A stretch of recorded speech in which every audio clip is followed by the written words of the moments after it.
Bordi keldi yo'qoldi. Aytaymi sababini? Xarajat odamlarni berib qo'ydi adabini. Telefonda gaplashamiz, bahonamiz ob-havo. 4 ta non u yo'l kira bo'lib qolgan muammo. Yoshlarga qiyin bo'ldi gazga, suvga, svetga, maoshlari yetmayapti.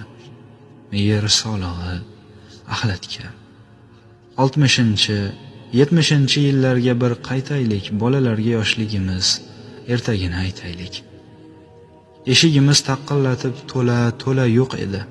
Hamma ish bilan ovora, qornimiz ham to'q edi. Obkash degan narsaga chelaklarni ilardik. Quduqdan suv tashib kelib, idishni to'ldirardik. Tanchaga cho'g' olib kelib bosib qo'yib kuliga 1 kilo un berardi, buxonkani puliga. Hammamizni uyimizda o'choq, tandir bo'lardi. Nonga ha deb chopmasdan non patir yopilardi.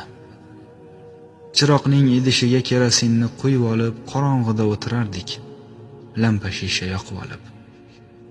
Taxmonda o'rin, ko'rpa, mebel divan qayoqda, yerga joy solib uxlash moda edi hamma yoqda. O'zbeklar qiz uzatsa 10 ta ko'rpa qilardi, ammo buvi, xolalar yotib qolgan borardi. Televizor deganlari boynikida bo'lardi. Kino boshlanib qolsa, mahalla jam ko'rardi.